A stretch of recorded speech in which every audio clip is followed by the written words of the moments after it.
침대에서 나오기가 너무 힘들고 모든 게 무의미하고 미래가 암울하다고 느끼시나요? 나는 힘들어서 죽을 것 같은데 가족이나 친구들은 나보고 나약하다고 말하나요? 희망이 없어서 그저 죽는 것만이 나를 이 고통에서 해방시킬 수 있다고 생각하시나요? 대한민국은 20년째 OECD 국가 중 자살률 1위를 차지하고 있는데요. 그 자살률의 가장 큰 원인은 우울증으로 알려져 있습니다. 그런데 아직도 매년 우리나라의 우울증 환자는 약 7.4%씩 증가하고 있어요. 우울증이 심하면 우리는 희망이 없어서 마치 끝이 보이지 않는 어두컴컴한 동굴을 걷는 것처럼 느끼는데요. 누군가가 도와주지 않는다면 비관적인 생각이 파묻혀서 빠져나오기 힘들 수도 있어요.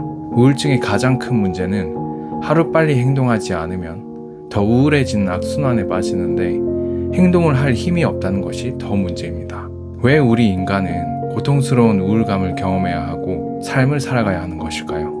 우울증은 무엇인지, 우울증을 진단하는 기준은 뭔지, 해결 방법은 어떤 것들이 있을지 알아보겠습니다.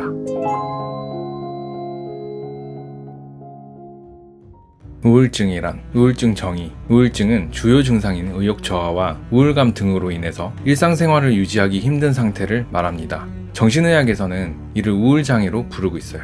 우울증 증상. 우울증이 생기면 뇌의 전반적인 능력이 저하되면서 이성적인 사고 능력을 담당하는 전두엽, 감정 조절과 동기부여를 담당하는 변연계 역시 활동이 감소하는데요. 뇌가 활동을 안 하니까 신체 에너지가 감소하고 뇌 기능이 작동을 잘 안 하니까 의욕이 사라지며 부정적인 생각과 감정을 조절하기 힘들어집니다. 그래서 보통 우울증이 생기면 우울한 감정이나 기분이 가라앉는 느낌, 무력하고 아무것도 하기 싫어지는 느낌을 받을 수 있어요. 그와 함께 일상생활에도 큰 변화가 나타나는데요. 식사를 잘 안 하거나 폭식하는 식욕 변화, 과수면 혹은 불면이 생기는 수면 변화, 스스로를 한심하게 바라보는 무가치감과 죄책감, 너무 힘들어서 생기는 죽고 싶은 생각 등이 나타날 수 있어요.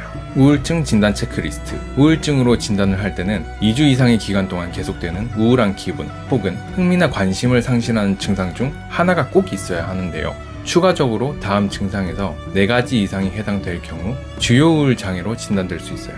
혹시 우울증이 심한 사람의 가족이나 지인이라면 잔소리나 조언보다는 그저 이야기를 들어주시는 게 좋아요. 우울증에 걸려보지 않으면 그 고통을 알기 힘들기 때문이에요. 우울증 증상, 사례, 휴, 요즘 아무것도 하기 싫어. 왜 이렇게 기분이 가라앉지? 움직이기도 싫고 너무 피곤해. 귀찮아. 요즘 왜 이렇게 모임에 안 나와? 오늘 같이 점심 먹자. 어떡하지? 미안. 요즘 너무 피곤해서. 그래? 아쉽네. 다음에는 꼭 나와야 해. 알았어. 휴, 밥 먹기도 귀찮아. 너무 피곤해. 귀찮이 너 그런데 왜 이렇게 우유부단해졌어? 내가 그랬어. 뭔가 초조한 것 같아. 피곤해서 그런 것 같아. 알겠어. 걱정되네. 아무것도 신경 쓰지 말고 푹 쉬어.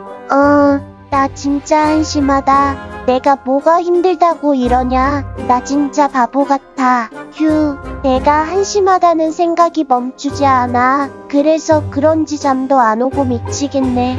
너무 힘들어. 이럴 거면 차라리 죽는 게 나을 것 같아. 너무 힘들어서 미치겠어. 우울증 원인. 우울증의 원인은 아직 명확하게 밝혀진 바가 없는데요. 추측할 만한 원인은 다음 요인들로 살펴볼 수 있어요. 생물학적 요인. 인간의 기분에 중요하게 작동하는 신경절달 물질인 세로토닌, 노르에피네프린, 도파민 등의 활동이 감소하거나 여러 호르몬의 불균형이 문제로 볼 수 있어요. 그 외에도 유전적인 요인으로 부모가 우울증이 있으면 일부 자식에게 영향을 줄 수 있어요. 신체적 요인, 갑상선 기능에 문제가 있거나 갱년기나 출산, 생리와 관련된 호르몬 문제가 있을 경우, 스트레스로 인한 코티솔 호르몬이 만성적으로 증가할 경우 우울감에 영향을 줄 수 있어요. 그래서 우울증으로 진단받기 전에 먼저 신체에 이상이 있는지 확인하는 경우가 많아요. 심리적 요인, 인간은 어렸을 때의 경험을 토대로 자신과 세상에 대한 믿음을 형성하는데 살다 보면 부정적인 믿음이 우리 정신의 프로그램화 될 수 있어요.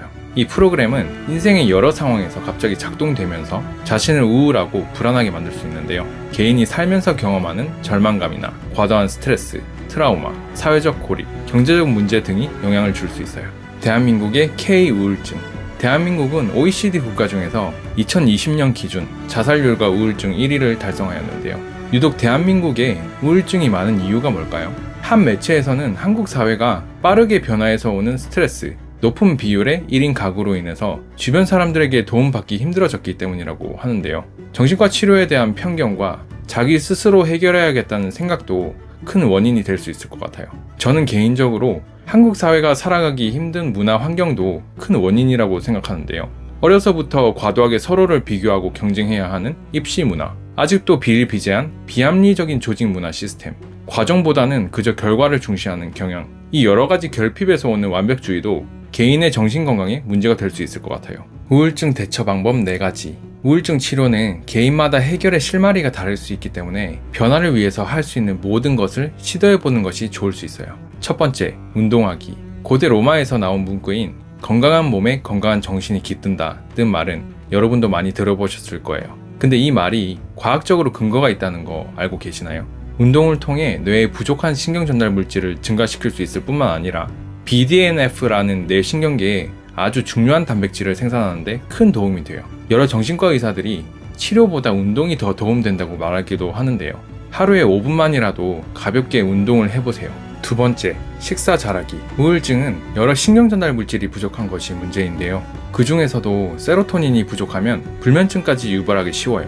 세로토닌을 보충하기 위해서 단백질이 풍부한 육류나 생선, 달걀, 우유, 아몬드 등을 잘 섭취해주세요. 또한 세로토닌 합성에 필요한 비타민 B6와 B12, 엽산, 마그네슘, 철분도 보충하는 것이 좋을 수 있어요. 당뇨가 있거나 인슐린 저항성이 심할 경우 뇌로 영양분 흡수가 잘 안 되기 때문에 자극적인 배달 음식, 당류는 줄여주세요. 세 번째, 외국어 요법. 외국어 요법은 독일의 베스트셀러 작가이자 정신과 의사인 클라우스 베른하르트가 추천하는 기술인데요. 우울증이 있으면 하루 종일 비관적인 생각을 하면서 고통스러워해요. 그때마다 그것을 전부 영어로 바꿔보는 거예요. 반복해서 부정적인 생각을 외국어로 바꾸다 보면 점점 별 감흥이 없어지면서 우울한 기분이 나아질 수도 있어요. 네 번째, 약물 치료와 인지행동 치료. 만약 일상생활 자체가 힘들 정도의 우울증이라면 정신과 의사와 상담을 해서 약물 치료를 받는 것이 좋아요. 약물 치료 부작용 때문에 걱정이 많이 될 수 있지만 일상생활을 못하면서 시간을 허비하는 것보다는 약물 치료를 받고 기운을 내는 것이 훨씬 낫다고 생각해요. 정신과 병동에 입원한 환자들을 보면 약물 치료를 꾸준히 해도 낫지 않는 환자가 많은데요. 많은 사람들이 입원 치료를 받고 잠깐 좋아졌다가 퇴원하면 다시 안 좋아지는 경우가 많아요. 저 마블리는 정신과 병동에서 오랫동안 근무하면서 약물 치료의 한계를 느끼고 인지행동 치료를 공부하였어요. 인지행동 치료는 약물 치료와 더불어 우울증 환자에게 적용할 수 있는 생각과 행동을 변화시키는 정신치료 중 하나인데요. 국내에서 인지행동 치료 전문가로 유명한 최영희 박사는 우울증의 정도가 경증일 경우에는 인지행동 치료만으로도 회복되는 경우가 많다고 이야기하고 있어요. 저 마블리도 여러가지 심리 훈련을 통합한 인지행동 치료 상담을 하고 있으니 관심 있으신 분들은 고정 댓글을 통해서 마블리에게 컨택할 수 있어요. 우울증 대처 방법 사례 휴 아무것도 하기 싫어. 그냥 다 귀찮아. 너무 힘든데 유튜브 영상이나 보자. 아니야. 이러면 나아지기 힘들다고 그랬어. 정말 조금만이라도 힘내서 오늘 5분만 운동하고 오자. 피곤하니까 많이 안 해도 돼. 5분만 산책하고 오는 거야.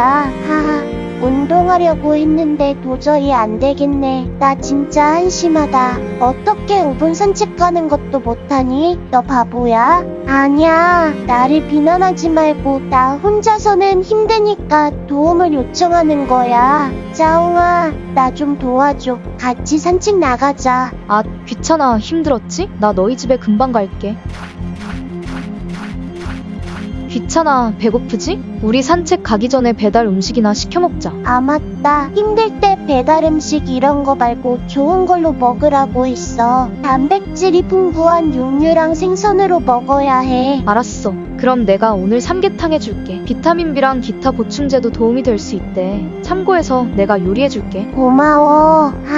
산책도 하고 밥도 잘 먹었는데 그냥 힘들어. 나 죽고 싶어. 귀찮아. 우울증은 나아지기까지 시간이 걸린다고 했어. 지금은 힘들어도 나아지면 정말 생각이 바뀐대. 다시 너 좋아질 수 있어. 내가 도와줄 테니까 같이 병원 가자. 귀찮이군. 저랑 힘내서 우울증 이겨내봐요. 지금은 안 좋은 생각이 들어도 반드시 좋아질 수 있어요. 절대 포기하지 마세요. 네, 힘들지만 해볼게요. 저 마블리는 어린 시절의 삶이 너무 고통스러웠어요. 제가 어렸을 때 어머니는 우울과 불안이 심해서 크게 화를 내고 우는 상황이 많았는데 특히 자식들에 대한 통제가 심했었어요. 제가 어머니의 불안정함을 반복해서 경험하다 보니 힘들었는지 기분이 항상 우울하고 무기력하고 세상에 대한 관심이 사라지더라고요. 집에 있으면 자유가 없고 매일 어머니의 분노와 짜증을 마주해야 해서 힘들었는데 학교에 가도 내성적인 성격 때문에 친구 관계가 썩 좋지 못해서 더 힘들었어요. 그냥 삶 자체가 고통스럽고 귀찮았는데요. 한 번은 어머니에게 이런 질문을 했어요. 인간은 고통스럽게 살아야 하는데 왜 굳이 살아야 하냐고요. 그런데 당시 제게 그에 대한 답변을 해줄 수 있는 사람이